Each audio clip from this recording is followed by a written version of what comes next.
Bismillahirrahmanirrahim.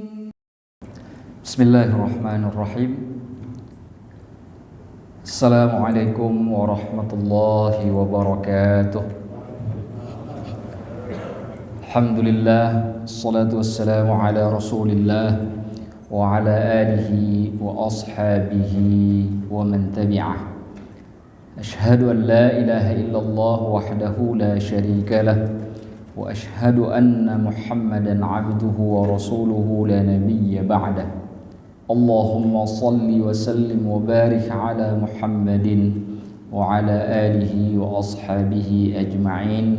Rabbi syrah li sadri wa yassir li amri wahlul 'uqdatam min lisani yafqahu qawli, amma ba'd. Hadirin jamaah salat maghrib dan isya yang dimuliakan oleh Allah Subhanahu wa taala. Alhamdulillah kita dapat bertemu kembali untuk melanjutkan pelajaran kita terkait dengan kitab Ihya Ulumuddin yang ditulis oleh Al-Imam Abu Hamid Al-Ghazali. Kita sudah membahas 7 hal yang pokok yang berhubungan dengan zakat, di mana pada pertemuan minggu yang lalu kita membahas terkait dengan pentingnya memilih harta yang paling baik, yang paling indah, yang paling kita sukai untuk kemudian diberikan kepada orang yang membutuhkan, baik sebagai zakat, sedekah ataupun yang lainnya. Dan insya Allah pada malam yang berbahagia ini kita akan sampai pada bagian terakhir dari 8 hal pokok yang disebutkan oleh Imam Al-Ghazali yang berkenaan dengan zakat. Dan insya Allah apabila malam ini bisa kita selesaikan, maka bagian ini pun selesai kita bahas. Nah, apa yang ke-8 itu mari kita simak sama-sama apa yang disampaikan oleh Imam Al-Ghazali berikut ini. Bismillahirrahmanirrahim. Al-wadhifatu tsaminah, tugas yang ke-8. Ayyatluba li sadaqatihi man tazku bihi sadaqah.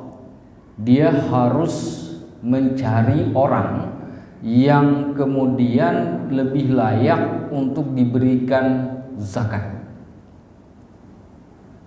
yang lebih layak. Wala yaktafi bi an yakuna min umumil asnafith thamaniyah. Tidak bisa dicukupkan hanya dengan keumuman 8 golongan yang disebutkan. Kita tahu bahwa yang menerima zakat itu berapa? 8 golongan. Tapi memahaminya secara umum itu kata Imam Al-Ghazali tidak cukup. Lantas bagaimana? Fa inna fi umumihim, maka sesungguhnya pada keumuman 8 golongan tersebut sifat khususah sifatin, ada sifat-sifat yang khusus. Falyura'i khususatil kasifat, maka hendaklah kekhususan dari sifat-sifat itu dijaga. Nah, berapa sifatnya? Wahiyya sittah, ada 6. Dalam bahasa sederhana benar, asal setiap sudah menjadi muslim, kalau masuk salah satu dari 8 golongan itu, dia sudah berhak mendapatkan zakat. Tapi kan zakat belum tentu cukup untuk diberikan kepada semua orang. Kalau zakat fitrah mungkin gampang. Biasanya ada di tempat-tempat kita itu yang menampung lalu membagikan, sehingga terkumpullah zakatnya dengan jumlah yang cukup lumayan besar. Tapi kalau zakat mal, ada orang yang mengeluarkan bulan Januari, ada yang mengeluarkannya bulan Februari, nggak serentak tuh, sehingga jumlah zakatnya kecil. Dan banyak dari masyarakat kita itu ketika mengeluarkan zakat mal tidak selamanya diserahkan kepada lembaga filantropi zakat seperti Basnas, dikeluarkan sendiri. Katakanlah misalkan zakatnya cuma 250.000, di sekitarnya itu ada orang fakir miskinnya ada 20 orang. Kalau semuanya dikasih 250.000 orang dibagi untuk 20, kan satu orang dapat berapa itu? Cuma 12.000 sekian kan? Kecil sekali. Jangankan beli bisa makan buat sekian lama, ke Padang saja nggak cukup itu, makan satu kali. Ke warung Padang aja nggak cukup itu. Nah, apa yang dilakukan? Maka pertama ketika kita melihat keumuman 8 golongan yang berhak menerima zakat itu, sedangkan zakat kita yang terbaik itu tidak langsung diberikan kepada ini si fakir, nggak begitu caranya. Tapi setelah diklasifikasikan, ini ada fakir, ini ada miskin, ada lagi yang harus diperhatikan kekhususan sifat pada setiap golongan itu. Dan yang khusus ini lebih didahulukan daripada yang umum. Siapa orang-orang yang memiliki kekhususan itu? Karena Imam Ghazali sepertinya baterainya habis. Kata Imam Al-Ghazali, harus dipelihara atau dijaga kekhususan dari sifat-sifat dari keumuman 8 golongan itu, yang jumlahnya 6 sifat. Bapak ingat ini, ada berapa Pak? 6. Artinya kalau ada fakir miskinnya 20, sedangkan saya mungkin hanya bisa ngasih 1 orang saja zakatnya atau sedekahnya, maka dari 20 orang itu cari yang punya 6 sifat ini. Itu yang harus lebih didahulukan. Sementara ini dulu. Baik. Itu yang harus lebih didahulukan. Yang 6 ini, yang punya sifat 6 ini. Nah, apa saja sifat 6 itu? Mari kita lihat. Al-ula, yang pertama kata Imam Al-Ghazali, ayyatlubal atqiya al-mu'ridina 'anid dunya al-mutajarridina litijaratil akhirah. Harus dicari orang-orang yang takwanya itu luar biasa. Saking takwanya, dia lebih cenderung kepada akhirat daripada dunia. Kesenangan dunia itu sering sekali dia lupakan demi keperluannya terhadap kesenangan akhirat. Orang-orang seperti ini harus didahulukan. Ini ada orang fakir miskin, ada yang luar biasa ke masjidnya, gak pernah tinggal jamaahnya. Ada yang sekali ke masjid, sekali tidak. Ada yang gak pernah ke masjid. Yang sering ke masjid ini itu harus lebih didahulukan untuk diberikan zakatnya daripada yang lainnya. Ini sifat khusus, bahwa mereka semuanya fakir miskin termasuk dalam kelompok yang berhak menerima zakat, itu benar. Tetapi yang tadi yang ketaatannya luar biasa, perdagangannya untuk akhirat itu luar biasa dibandingkan perdagangannya pada dunia, itu harus lebih didahulukan. Di mana ada majelis taklim, ada wajahnya. Di mana ada salat jamaah, hadir dia di situ. Di mana ada kegiatan-kegiatan keagamaan, ada dia di situ. Ada yang satu lagi, sekali ada, sekali enggak. Ada yang satu lagi enggak pernah datang, tapi dia memang salat di rumahnya, tapi enggak pernah hadir. Acara pengajian nggak hadir, sholat berjamaah nggak pernah datang. Bahkan untuk urusan-urusan yang sifatnya keagamaan agak kurang peduli. Orangnya fakir. Nah, yang model begini itu tidak boleh didahulukan. Ada lagi Pak modelnya, fakir, miskin, muslim, tapi maksiat jalan. Contoh, kerja hariannya narik becak, malamnya main judi. Ada nggak? Yang begitu tidak boleh didahulukan, karena dia tidak memiliki sifat khusus. Dia masuk dalam keumuman, tapi kekhususannya dia tidak punya. Ini kata Imam Al-Ghazali yang pertama. Jadi memberikan kepada orang yang ketaatan kepada agamanya lebih baik, itu lebih didahulukan. Yang ketaatannya kepada Allah itu lebih baik didahulukan. Yang pertimbangan akhiratnya lebih di depan, itu dipertimbangkan untuk menerima zakat ataupun sedekah. Nah,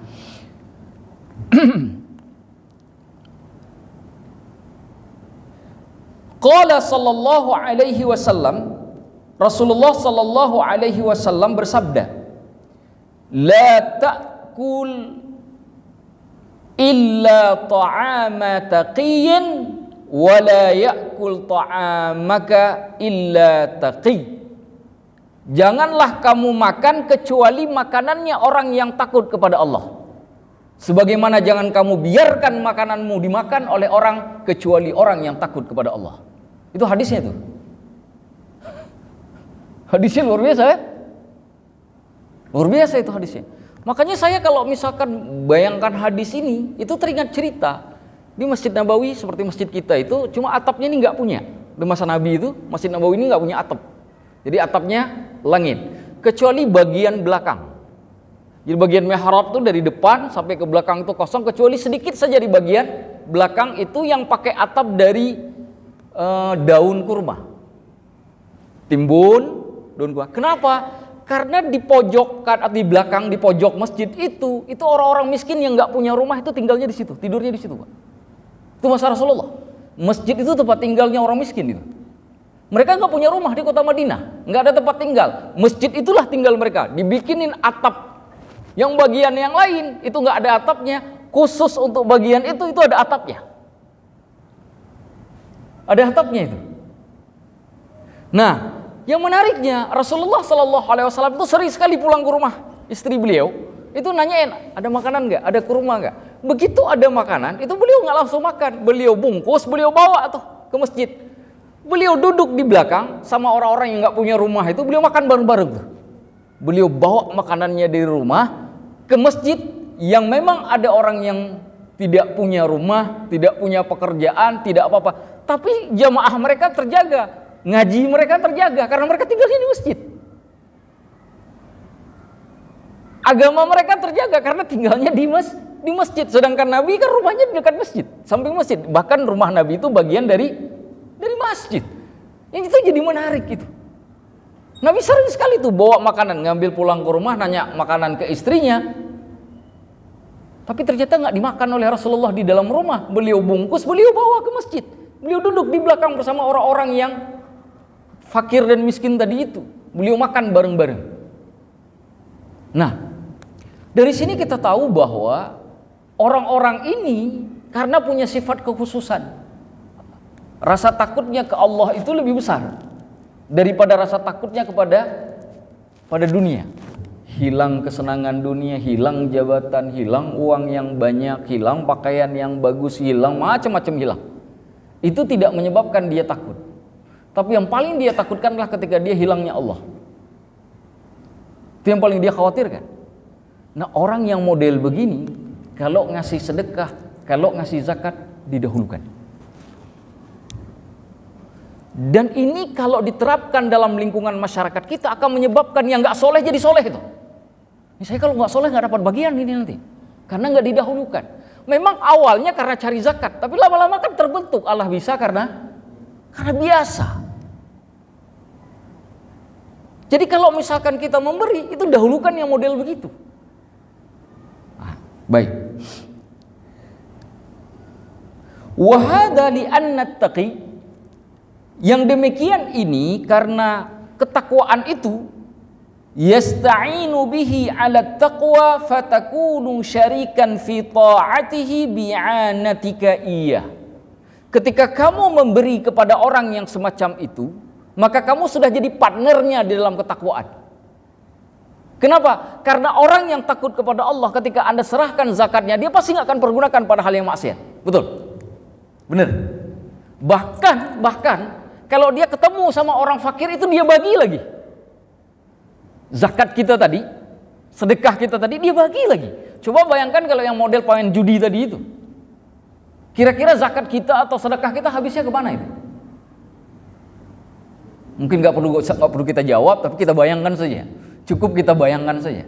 Maka sekarang itu sebabnya kenapa Imam Al-Ghazali itu menekankan supaya orang model begini didahulukan. Supaya kita yang memberi itu jadi partner. Jadi jangan, kalau istilah zaman sekarang, jangan jadi partner in crime, tapi partner in taqwa. Buang partner in crime-nya itu, dibuang. Pakai partner in taqwanya itu. Karena dia ketika menerima sesuatu dari kita, dia pasti pergunakan di jalan Allah. Misalkan dia pergi ke masjid, dia lihat alhamdulillah dapat rezeki, dia sisihkan sedikit ke masjid Allah itu. Alih-alih dia habiskan di tempat yang tidak benar. Nanti ketemu dengan orang yang membutuhkan, dia bagi lagi. Di jalan dia lihat ibu-ibu yang memang membutuhkan, dia bagi lagi. Harta kita yang kita kasih ke dia, sehingga kita secara tidak langsung sudah jadi partner dalam ketakwaannya.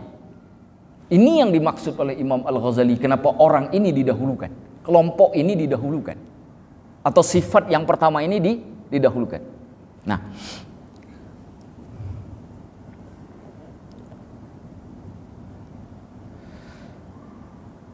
wa kana ba'dul ulama, sebagian para ulama yu'athiru bitta'ami fuqara as-sufiyah duna ghairihim.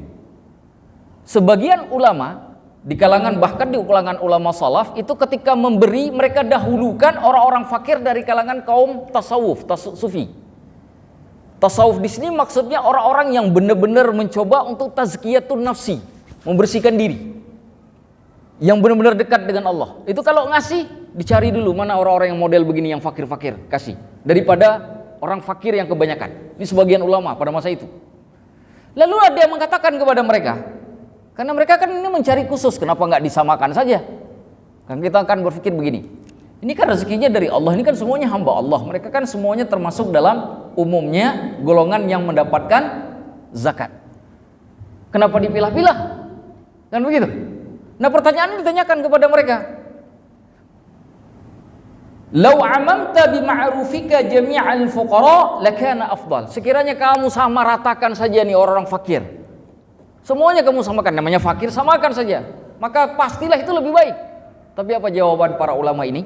Kata mereka, la haula qaumun hamamahumul himamuhum lillahi subhanah.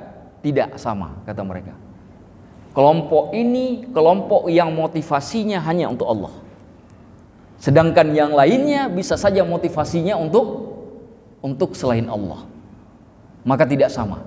Yang menariknya adalah cerita ini sampai kepada seorang ulama besar, yaitu Al-Junaid Al-Baghdadi. Imam Al-Junaid Al-Baghdadi, ulama tasawuf yang sangat terkenal. Kalau kita belajar kitab-kitab tasawuf misalkan seperti Ar-Risalah Al-Qushairiyah, termasuk nih kitab Imam Al-Ghazali ini, kitab Ihya Ulumuddin, atau kitab-kitab yang lain yang berhubungan dengan masalah akhlak, adab, kita akan sering sekali ketemu dengan Imam Al-Junaid Al-Baghdadi. Nah, ulama besar pada masanya, abad ketiga. Ketika cerita ini disampaikan, ini ada sebagian ulama kalau misalkan ngasih zakat itu cuma milih-milih, nggak semua orang fakir itu disamaratakan, tapi dipilih-pilih. Bagaimana menurut Anda wahai Imam? Kira-kira begitu disampaikan kepada Imam Al-Junaid Al-Baghdadi. Apa yang terjadi ketika disampaikan kepada beliau? Fastahsanahu. Beliau menganggap bahwa tingkah laku atau pekerjaan seperti itu adalah pekerjaan yang baik sekali. Waqal, dan bahkan beliau berkata, hadza waliyun min awliya'i ta'ala. Orang yang seperti ini, yang melakukan seperti ini adalah wali dari wali-walinya Allah di muka bumi. Kenapa?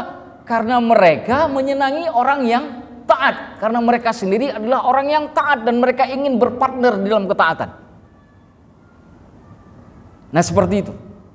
Ini ilmu yang barangkali penting buat kita pahami agar dalam praktek pelaksanaannya kita juga bisa melakukan hal yang sama.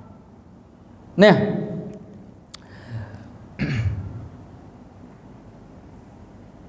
yang kedua, as-sifatu tsaniyah, sifat yang kedua tadi sifat yang pertama, ayyakuna min ahlil ilmi. Hendaknya orang yang nerima zakat atau sedekah itu didahulukan yang berasal dari kalangan ulama, bukan orang awam, tapi di kalangan ulama didahulukan. Kenapa seperti itu? Disebutkan fa inna dzalika i'anatan lahu 'alal ilmi, karena pemberian kita berupa zakat, berupa sedekah itu akan membantu mereka untuk mencapai keilmuannya, untuk terus bergulir dalam dunia keilmuannya. Tapi kita harus pilih-pilih juga, karena ini bicara tentang ulama yang yang fakir. Kalau ulamanya naik Fortuner misalkan, ya nggak masuk. Kan ada juga kan ulama yang kaya seperti Imam Hanafi kan kaya itu. Tapi ini kita bicara ulama yang fakir, karena zakat itu tidak boleh diberikan kepada orang kaya. Diberikannya kepada fakir miskin. 2 dari 8 golongan yang disebutkan di dalam Al-Quran. Nah, artinya kalau ada 2 orang fakir nih, zakat kita hanya cukup untuk salah satu di antara mereka. Yang satunya alim, yang satunya orang awam. Dahulukan orang alim. Jangan dahulukan orang awam. Kenapa? Karena zakat kita akan membantu dia fokus dengan ilmunya Allah. Sedangkan ilmu adalah jalan barokah yang Allah buka untuk umatnya. Bukankah ketika Nabi Adam diciptakan pertama sekali oleh Allah, perintahnya apa yang Allah lakukan kepada Nabi Adam bukan disuruh sujud. Ketika Allah menciptakan Nabi Adam disuruh sujud enggak pertama sekali? Disuruh sujud enggak? Enggak. Apa yang dilakukan oleh Allah kepada Nabi Adam? Mengajarkan nama-nama seluruhnya. Kenapa diajarkan nama-nama? Karena nama-nama itu adalah pintu pengetahuan, pintu ilmu. Jadi yang pertama dilakukan oleh Allah kepada Nabi Adam itu bukan disuruh sholat, bukan disuruh sujud, tapi disuruh belajar ilmu. Nabi Muhammad ketika menerima wahyu pertama di Gua Hira, itu wahyunya apa? Iqra, baca. Baca itu kan pintu ilmu. Allah nggak mengatakan, hai Muhammad, sujud kepadaku karena akulah yang menciptakanmu. Enggak, bukan itu wahyunya. Wahyunya Iqra, bacalah. Tapi ada sambungannya, Bismi rabbikal ladzi khalaq. Tapi bacanya jangan kamu baca sembarangan, tapi baca atas nama Allah. Jadi di situ ilmu dikaitkan dengan iman. Dikaitkan dengan iman. Makanya kan para ulama ketika meletakkan fondasi al-ilmu qabla al-amal, ilmu itu sebelum beramal. Itu kaedahnya, itu dalilnya tuh dalam Al-Qur'an itu. Jadi itu bukan teori yang dibikin-bikin sembarangan, itu ada dalilnya dalam Al-Qur'an. Dalil tentang penciptaan Nabi Adam dengan dalil ketika Rasulullah menerima wahyu pertama. Itu sebabnya Imam Al-Ghazali, kalau kita memberi zakat, memberi sedekah, dahulukan orang alim daripada orang awam. Kecuali memang zakatnya banyak, cukup untuk seluruhnya. Itu beda. Itu tidak ada lagi perdebatan dalam hal itu. Baik. Kata beliau, wal ilmu asyraful ibadat mahma sahhat fihi niyyah. Ibadah yang paling mulia itu adalah ilmu, selama niatnya benar. Saya ulangi, ibadah yang paling mulia itu ilmu, selama niatnya lurus. Lalu bapak-bapak bertanya, loh Ustadz, kan ibadah yang paling baik kan sholat, kenapa jadi ilmu? Coba bapak sholat nggak punya ilmu, kira-kira diterima oleh Allah tidak sholatnya? Tetap sholat meskipun ibadah yang paling istimewa, dia butuh fondasinya kepada ilmu. Tanpa ilmu, makanya kan ada ungkapan itu, tidurnya orang alim lebih ditakuti oleh setan daripada sholatnya orang abid, ahli ibadah. Karena ahli ibadah itu bisa saja orang awam, sholat 80 rakaat bisa saja kalah sama orang alim yang sedang tidur. Padahal orang alim itu tidak sholat. Setan begitu masuk ke masjid mau godain orang, aduh ada orang alim, padahal lagi tidur tuh, dia lebih takut sama orang itu. Kenapa? Ini kalau bangun ngelihat orang yang tadi sholat, kamu salah sujudnya, kamu salah rukuknya, kamu salah, dibenerin semuanya. Setan takut banget, iblis takut banget, karena dia pengen sholat hamba ini nggak diterima oleh Allah. Gara-gara orang alim bangun, sholat yang harusnya tidak diterima jadi diterima karena dibenarkan oleh orang yang alim tersebut. Itu sebabnya kenapa iblis takut. Nah, jadi tetap butuh ilmu. Maka ilmu itu ibadah yang paling mulia. Saya ulangi, kritik sosial. Ini kritik sosial yang ada di masyarakat kita. Saya kadang-kadang sedih, dan ini pernah juga saya sampaikan sebelumnya, tapi saya ulang. Saya kadang-kadang sedih melihat majelis zikir itu ribuan orang datang, ratusan orang datang majelis zikir. Tapi giliran majelis ilmu 30, 40, 50, majelis zikir ratusan orang yang hadir. Padahal zikir itu hukumnya sunnah. Ilmu itu hukumnya wajib. Kalau ada dua majelis di tempat kita, yang satu majelis zikir, yang satu majelis ilmu, Bapak milih majelis zikir apa majelis ilmu? Majelis ilmu. Kenapa? Jangan dahulukan yang sunnah atas yang wajib. Ini kan sama seperti orang sholat id nggak sholat kan bahaya. Saya aneh itu kadang-kadang lihat. Begitu istighatsah kubro, kan ada itu kan, istighatsah. Begitu melihat orang ribuan, kita lihat majelis taklim yang nggak jauh dari tempat istighatsah itu 30, 40, padahal ngaji kitab, ngaji fikih. Subhanallah. Saya kadang-kadang heran. Dulu pada masa ulama salaf, majelis zikir itu artinya majelis ilmu. Di zaman kita sekarang kita pisah tuh. Majelis zikir ada khusus, majelis ilmu lain lagi. Padahal dulu tidak dipisah. Mana dalilnya? Ayat Al-Quran. Fas'alu ahlad dzikri in kuntum. Tanyalah ahli zikir. Ahli zikir itu bukan yang zikir, Pak. Ahli zikir itu artinya ahli ilmu. Majelis zikir itu artinya majelis ilmu. Makanya kalau ada majelis ta'lim nggak ada pengajaran ilmunya, itu aneh menurut saya. Kalau ada majelis zikir nggak ada pengajaran ilmunya, itu hal yang paling aneh menurut saya. Ini kritik sosialnya ini. Kenapa? Karena masyarakat kita di Indonesia itu suka yang singkat, suka yang ringkas, suka yang jalannya lebih pendek. Kalau bahasanya, kalau bisa masuk surga pakai qul huwallahu ahad, ngapain Al-Baqarah? Kan kira-kira begitu masyarakat kita. Masyarakat itu pengennya enteng. Ilmu itu jalannya berkelok, Pak. Kayak kelok 8 yang di di Padang ya, Sumatera Barat. Kalau zikir mah lempeng-lempeng saja. Ya Allah, turunlah rezekimu, lempeng. Tapi kalau ilmu nggak cukup dengan ya Allah turunkan rezeki, nggak cukup. Karena ilmu bicara bagaimana menata hati, ilmu bicara bagaimana kemudian rezeki dicari, ilmu bicara rezeki apa yang kemudian bisa membawa barokah, ilmu bicara kalau saya sudah dapat rezeki apa yang saya lakukan, baru kesimpulannya dapat barokah. Itu ilmu. Tapi kalau zikir kan enggak. Zikir, ya Allah turunkanlah barokahmu, selesai itu masalah. Ringkaskan Pak jalannya. Nah masyarakat kita suka yang pendek-pendek begini.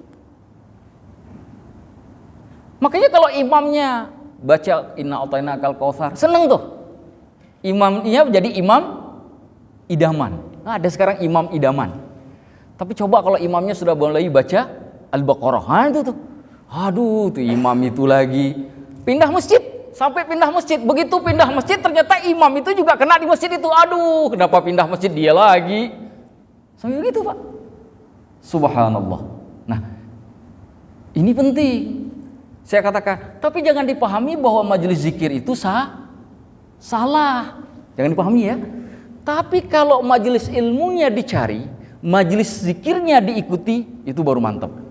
Itu namanya ideal. Yang kita khawatirkan saban 1 minggu sekali setiap malam Jumat ikut majelis zikir. Majelis ilmunya nggak pernah. Zikir mah di rumah kan bisa. Bisa nggak?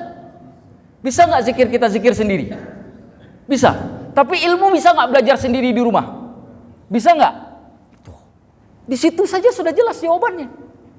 Nah ini kritik secara sosial yang harus kami sampaikan kepada masyarakat muslim kita. Dengan harapan masyarakat kita terbangun. Umat ini tidak akan bangun, tidak akan berkembang, tidak akan maju sampai majelis taklim, majelis ilmu itu lebih dicintai. Gak akan bisa. Bahkan di majelis taklim itu pun kita bisa membentuk persatuan umat. Seperti kita di sini kadang-kadang kita jelaskan bagaimana pendapat mazhab Syafi'i, ya kan? Mazhab Hambali. Setelah kita katakan gak boleh ribut-ribut, walaupun Hambali dengan Syafi'inya beda. Yang mengikuti Syafi'i seperti kebanyakan orang, silakan terus menerus, tapi dipahami kenapa ini adalah mazhab Hanafi dan itu juga mazhab Ahlu Sunnah wal Jamaah untuk mempersatukan umat. Datang ulama dari India, dari Pakistan. Ternyata begitu sholat nggak sama kayak kita. Sholatnya beda banget dengan kita. Begitu Allahu Akbar takbirnya tangannya nggak di dada, tapi di bawah perut. Allahu Akbar, begini. Kalau kita kan begini nih, kan kita jadi heran nih, aliran mana lagi dia Allah? Padahal itu mazhab Hanafi. Kata Imam Syafi'i, yang sholatnya model begini nih, yang belajar fikih, ayalun ala Abi Hanifah, berhutang budi kepada Abu Hanifah, Imam Hanafi. Dalam bahasa sederhana nih kalau kita mau jabarkan, yang sholat begini, ngutang budi sama yang sholat begini. Sehingga ini yang kemudian mempersatukan umat. Itulah fungsinya majelis ta'lim. Dan itu tidak pernah akan kita temukan, tidak akan pernah dibahas kecuali di majelis ilmu. Kita nggak akan temukan itu di majelis zikir. Kita tidak akan temukan itu di mana-mana. Ya kita temukan di majelis ta'lim. Subhanallah. Nah, semoga ketika saya menyampaikan ini, saya secara khusus dan semua jamaah yang ada di sini yang mendengarkan, kita termasuk kemudian pada orang-orang yang mencintai ilmu. Supaya sifat kedua ini terbentuk, bukan hanya untuk terima zakat, bukan, tapi lebih dari itu. Karena ilmu jalan yang paling indah menuju Allah. Yarfa'illahu alladhina amanu minkum walladhina utul ilma darajat. Itu kan? Derajat, beberapa derajat. Kalau diartikan tuh derajat-derajat. Banyak derajat. Antara orang berilmu dengan tidak berilmu itu dibedakan derajatnya oleh Allah. Di dunia, bahkan di akhirat. Subhanallah. Makanya Bapak jangan heran kadang-kadang yang ikut ngaji sudah tua, yang ngajarin anak muda. Bukan karena faktor usia, tapi karena faktor ilmu. Bapak tahsin Al-Quran, misalkan cari tahsin Al-Quran. Kadang-kadang ustadz yang ngajarinnya itu muda banget, belum nikah lagi. Betul-betul muda. Ada yang cuma umurnya 20 tahun, tapi membaca Al-Qurannya bagus banget. Yang sudah umur 70 tahun, 80 tahun, belajar sama yang umur 20 tahun. Jadi murid. Ini gurunya siapa, muridnya siapa kan jelas. Gurunya umur 20 tahun, muridnya yang 80 tahun. Hukum guru murid berlaku tidak? Berlaku tidak? Berlaku. Kata Sayyidina Ali, ana abdun liman 'allamani harfan. Aku hamba sahaya, budak sahaya bagi orang yang mengajarkanku satu huruf. Satu huruf, Pak. Ini kalau ngajarin Al-Quran berapa huruf itu sudah? Ngajar surah Al-Fatihah itu benerin surah Al-Fatihah. Berapa huruf sudah diajarkan? Satu huruf saja kata Sayyidina Ali, saya jadi budak sahaya bagi orang yang mengajarkan itu. Subhanallah. Nah, ini yang membuat kita kemudian terdorong untuk mencintai ilmu. Mungkin ada yang bertanya, Ustaz, saya udah tua Ustaz. Kan gak mungkin lagi saya jadi orang alim. Udah telat. Untuk apa kemudian cari ilmu? Barakah usia yang telah hilang di waktu muda. Karena di waktu muda tidak digunakan untuk itu. Sekarang di waktu tua, itulah saatnya menggantikannya. Kalau tidak digantikan pada saat di waktu senja, kapan lagi mau digantikan? Di dalam kubur? Gak mungkin. Di hari kiamat? Tidak mungkin. Itu dia. Itu menggantinya.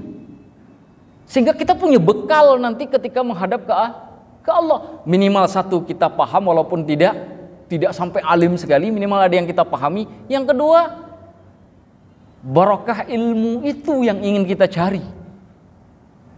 Untuk menggantikan waktu kita dulu yang banyak hilang. Itu yang paling penting. Tetap di dalam hati lillahi ta'ala. Itu yang paling penting. Kalau enggak lillahi ta'ala, Pak, berapa lama pun bagusnya gimana pun Bapak duduk di majelis taklim, enggak Allah pandang. Tapi kalau hatinya sudah lillahi ta'ala, jangankan Allah yang menciptakan, makhluk Allah semisal malaikat pun tersenyum melihatnya.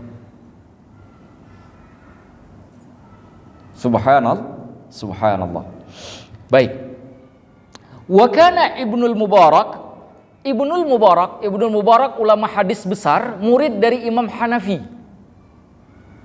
Ulama hadis besar. Kalau kita belajar ilmu hadis, kita akan sering ketemu dengan Imam Ibnul Mubarak. Beliau murid langsung dari Imam Hanafi dalam bidang fikih. Guru hadisnya banyak sekali. Bahkan beliau hidup semasa dengan Imam Al-Auza'i, ulama-ulama besar masanya. Yukhassisu bima'arufihi ahlal ilmi. Ibnul Mubarak kalau melakukan kebaikan itu dikhususkan kepada orang yang berilmu. Beliau kalau melakukan kebaikan itu dikhususkan.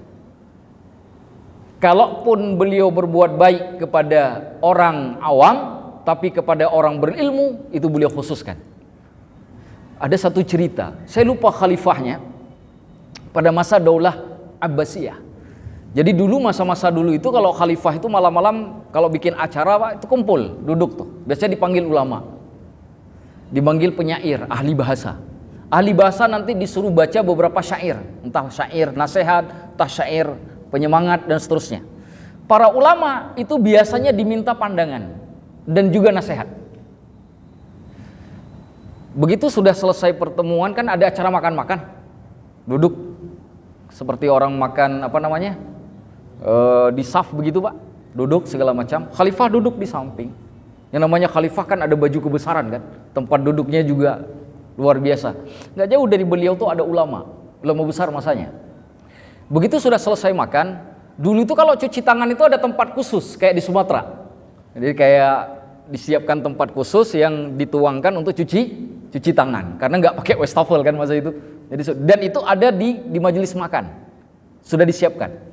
Begitu ulama ini mau cuci tangan, khalifah bangun dengan cepat kepada ulama tersebut, diambil airnya, beliau tuangkan ulama itu cuci tangan dengan air tuangannya presiden. Kalau bahasa kita hari ini presiden, khalifah. Lalu ulama tersebut ketika sudah selesai mencuci tangannya, beliau mengatakan, khalifah menuangkan air itu bukan karenaku tapi karena ilmuku. Itu kata beliau. Saya ulangi kalimatnya. Khalifah menuangkan air itu tadi bukan karena diriku tapi karena ilmuku. Dalam bahasa sederhana, kalau aku bukanlah orang yang berilmu, mustahil itu akan terjadi. Itu kalimatnya. Makanya Ibnul Mubarak itu mengkhususkan orang-orang yang alim terlebih dahulu. Lalu faqila lahu, beliau ditanya, lau amamta, wahai Ibnul Mubarak, andaikan saja Anda perlakukan semua orang sama, nggak perlu khusus-khusus, yang alim begitu, yang nggak alim juga sama Anda perlakukan. Apa jawab beliau? Inni la a'rifu ba'da maqamin nubuwati afdala min maqamil ulama. Aku tidak tahu ada posisi setelah Nabi yang lebih baik dari posisi para ulama. Kata beliau, itu jawaban beliau, singkat, padat. Ketika ditanya, kenapa Anda perlakukan mereka, para ulama itu dengan cara spesial? Jawabannya, karena aku tidak tahu derajat yang paling luar biasa dan indah serta baik setelah kenabian kecuali posisinya para ulama. Makanya dulu pernah saya cerita di tempat ini pada saat kita bicara bab ilmu. Masih ingat mungkin Bapak-bapak, kalau datang presiden sama ulama dua, kalau kita rebutan salaman sama presiden ngelupa sama ulamanya, itu kualitas masyarakat di tempat itu. Itulah kualitas masyarakat di tempat itu. Tapi jika ulamanya duluan disalami, berbondong-bondong menyalamkan ulamanya baru presidennya, berarti kualitas akhiratnya terbentuk dengan luar biasa di masyarakat itu. Dan itu terjadi di kota Madinah. Harun ar-Rasyid, siapa yang nggak pernah dengar Khalifah Harun ar-Rasyid? Itu membawa Abu Yusuf, muridnya Imam Hanafi, murid utama, yang merupakan qadhi untuk Daulah Abbasiyah, dibawa oleh Harun ar-Rasyid ke kota Madinah. Begitu sampai ke kota Madinah, penduduk kota Madinah tua muda keluar dari rumah menyongsong rombongan itu. Untuk apa? Untuk ketemu Abu Yusuf, mendengarkan pelajaran fikih dari beliau. Karena mereka dengar di kota Madinah, di sana di Kufah, di Baghdad ada orang yang sangat alim, murid dari imam yang alim. Sedangkan orang-orang Madinah kealimannya berasal dari Imam Malik. Mereka pengen dengar orang alim yang datang dari Baghdad ini, apa yang akan dikatakan? Karena mereka mendengar masyhur sekali namanya, ilmunya luar biasa. Keluar satu Madinah, bukan ketemu Harun ar-Rasyid Pak, ketemu Abu Yusuf. Makanya kalau Bapak nonton TV, ada ulama, ada pejabat, masyarakatnya lebih terdorong untuk ke arah pejabatnya. Itulah kualitas masyarakat itu. Kualitas dunianya lebih kuat daripada kualitas akhiratnya. Tapi jika yang terjadi sebaliknya, orang berbondong-bondong ke arah ulamanya daripada ke pejabatnya, maka kita bisa pahami kualitas akhirat dari masyarakat itu terbentuk jauh lebih indah daripada kualitas dunianya. Bapak perhatikan saja. Kan banyak tuh kita lihat di televisi itu. Ya kan? Banyak sekali, Pak. Begitu ulamanya datang sendiri di airport, nggak ada yang pedulin. Begitu datang pejabat, baris di samping jalan. Inna lillahi wa inna ilaihi raji'un. Siapa yang lebih besar? Umara atau ulama? Silakan kita jawab masing-masing. Kalau Ibnul Mubarak dengan jelas menyebutkan, aku tidak mengetahui posisi yang lebih baik setelah kenabian daripada posisinya para ulama. Kalau menggunakan pendalilan dari Ibnul Mubarak, berarti ulama afdal minal umara. Ulama itu lebih baik daripada umara. 27 detik, Pak. Betul. Baik. Poin dimuliakan oleh Allah, tidak saya buka lagi sesi tanya jawab. Baru 2 sifat yang kita pelajari. 1, yang bertakwa kepada Allah. Ini didahulukan dalam pemberian zakat. Cari orang-orang seperti ini. Yang kedua, ahli ilmu. Apa yang 4 lagi, insya Allah pada pertemuan selanjutnya akan kita bahas ulang, kita bahas kembali. Semoga kita bisa menuntaskan supaya ke-6 sifat ini dapat kita pahami dan kita mengerti sebaik-baiknya. Saya akhiri sampai di sini, kita ketemu salat Isya. Hadanallahu yakum ajma'in. Aqulu qawli hadza wa astaghfirullahal azim. Wassalamualaikum warahmatullahi wabarakatuh. فبأي آلاء ربكما تكذبان